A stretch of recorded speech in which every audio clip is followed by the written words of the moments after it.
What's up, Tubanites? It's your friendly neighborhood gun lover here. You may have noticed recently I posted an M1 Garand video. I've had it for a little over a year now, and I finally made a trip to the range.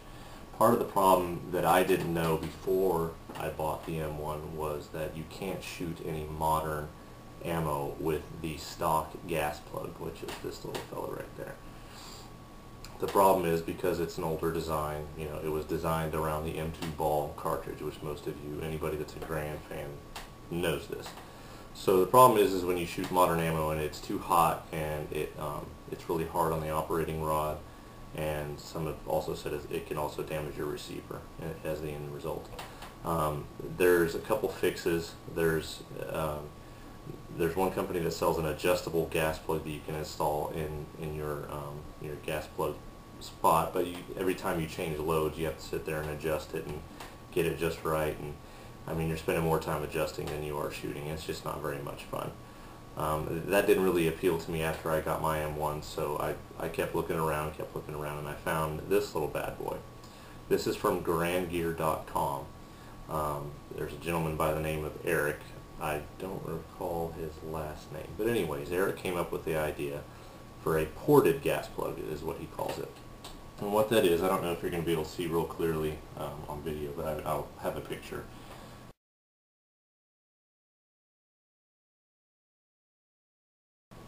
This is the stock one that comes with it originally. This is the ported one. So what Eric did is he essentially drilled in and ported out that part of the gas plug to give the gas chamber more volume. So more volume, less pressure, right? According to physics anyway.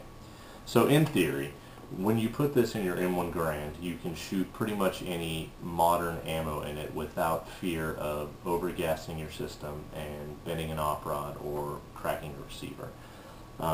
So after my first video shooting, I shot entirely PPU or PRVI Partisan 150 grain M1. It's designed specifically for the M1 Garand. So I shot entirely that, 80 rounds, in that first video I posted. I still had another, I don't know, 100 rounds left of that, but I wanted to save it for after when I got this. So I got this, installed it, and then took another trip to the range, where I shot the rest of that PRVI stuff, but I also brought along a couple different hunting loads. So I brought along some Federal Hydroshock, some Remington Core Lock, both in 180 grains. And then I also picked up some Monarch 150 grain, all pointed soft points. So they had the little lead tips, which aren't really conducive to good loading, as you'll see from the following videos. But they worked. They all worked well. Now, in one clip, yes, it's a clip because it's an M1 Garand. In one clip, I actually had half a clip of PRVI and half a clip of Federal. So it's kind of interesting to go from one to the other. So the PRVI was designed for the M1 original gas system. Obviously the Federal was not. So once I hit that fifth round, when I switched over to Federal, you could really tell a difference between the two loads. Federal is a very hot load, I discovered, especially even when compared to the Remington Core Lock 180 grain. But everything cycled fine. I did have a couple hang-ups with each ammo type.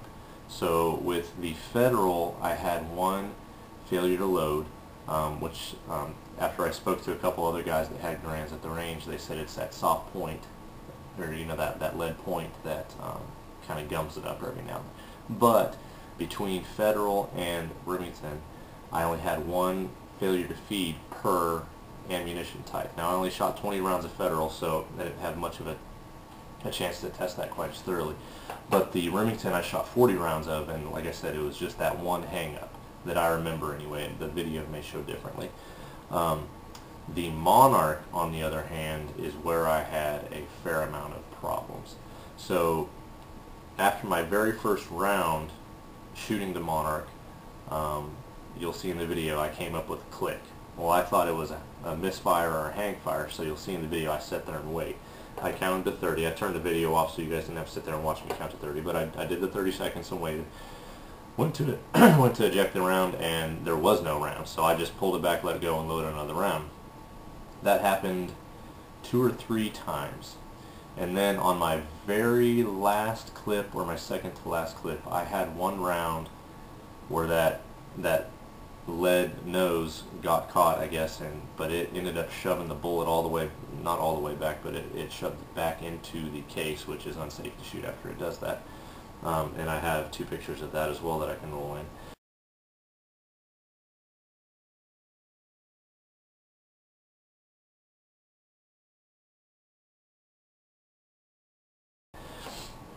So overall, I'd say the Monarch did okay, and it is a little more available, at least where I am, to buy as compared to trying to get a hold of that some of that PRBI. But man, I don't know if I would run very much of that if you could help it. I worried about it. It did, for the most part, it did good, but it had, like I said, 2 or 3 where it didn't have enough power to cycle the action, and then that one time where it just rammed that bullet back into the case. I was kind of, I don't know, I don't like it. So I'm probably going to steer clear of that. I thought the Federal and the Remington, even with the 2 hang-ups, they shot very well.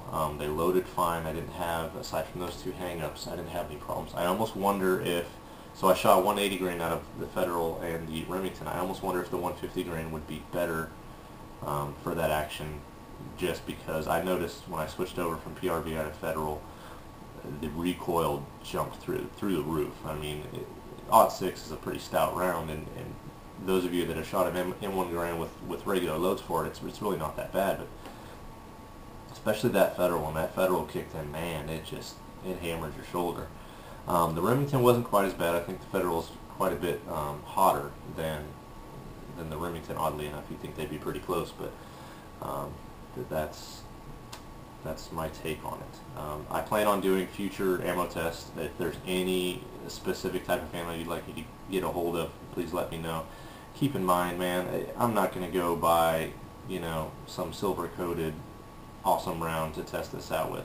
I'm really sticking to what the average person is going to shoot out of it. It's an M1. You can take it hunting. That's, if I ever go hog hunting, that's what I'm going to use it for. And in which case I'll just get, you know, like some core lock or some HydroShock, or Power Shock, not HydroShock, keep saying HydroShock. I'll probably get some of that if I ever go hunting. So I'm a poor man's shooter. You know, it's just range ammo, stuff like that. I'm not really looking for the high end. If, you know, if enough people say they want me to get something high end, I mean, I guess I'll bite the bullet and buy a box. But I'm really sticking to what, you know, the average person uses when they go hunting. So if you have any other suggestions for ammo you'd like to see tested in the M1 with the ported gas plug, let me know, and I'll do what I can to get it in the video. Thank you for watching.